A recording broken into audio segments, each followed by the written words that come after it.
here we go. Hey everybody, it's me Sid. Today we're going to be reading a story about Curious George called Curious George Builds a Home. What? That monkey can build a home? Now that's impressive. Alright, well, I'm interested to see how he does it. Let's find out. Here we go. It was a perfect day for sitting on the balcony, eating grapes, drinking juice, and drawing, all at the same time. George was a good little monkey who was good at many things. He was especially good at being curious. Yeah, he's always getting into shenanigans. Today, George was curious about a bird. He had seen a lot of pigeons, but none wearing an ankle tag. The pigeon had seen a lot of animals, but none drawing on a sketch pad. They spent the morning watching each other. George, this is your best drawing yet, George's best friend, the man with the yellow hat, told him.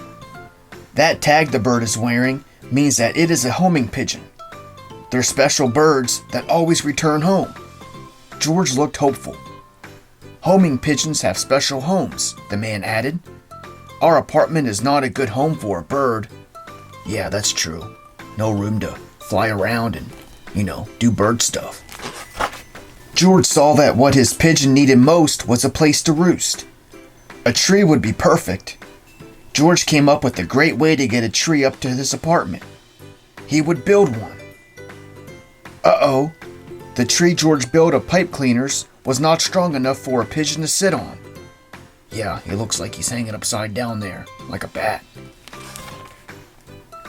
George thought of another idea. With clay, George can make a tree as big and thick as he wanted. But George must have used too much water because the tree made of clay did not hold its shape. Yeah, that looks like a big old blob. What? George decided he needed more information to build the perfect tree, so he went to the park.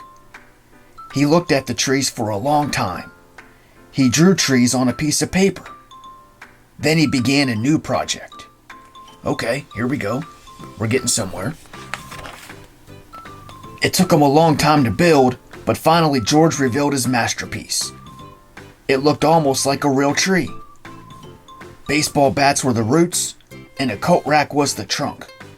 A frayed brown rope was its bark. Toilet paper and rubber gloves hung off it like leaves. George had even added real soil. George's friend the pigeon hopped onto a branch. He settled in. Okay, that looks something like a tree, I guess. That afternoon, the man with the yellow hat brought home a guest. It was the doorman. He had lost one of his pigeons that he kept on the roof. When they entered the apartment, they found a big mess. Wow, George, that's impressive. George, the man with the yellow hat exclaimed, is that a tree? George nodded proudly. Now that he had the perfect home, the bird could live with them forever. But the doorman had missed his pigeon. When he called out, "Compass," the happy bird flew right into his hands. Oh, looks like he belongs to the doorman. Poor George. He waved goodbye to Compass and the doorman. Then he sat alone on the balcony. The man with the yellow hat placed a potted tree on the ground. I bought it for the birds to sit on so you can draw them, he said, trying to cheer George up. George shook his head and pointed to his own tree. The man said, "It was a good effort, George, but birds want to sit in a real tree." Yeah, that's true. Nice try, George. But to George's delight, the birds did not agree with his friend. Not at all. Wow, look at them go, all sitting on that tree. Wow. Alright, the end. Looks like he did build a house for birds. George found a pigeon friend and wanted to make him a home. So he tried to make some trees, and looks like he was able to accomplish it. He made a big old mess, of course, because it's Curious George. It's all he does is make messes and be curious, but, guess that's his hidden talent. Alright, well, thanks for watching, and Be sure to check out Stuart's other videos on YouTube. See ya. Thanks for watching. See you next time.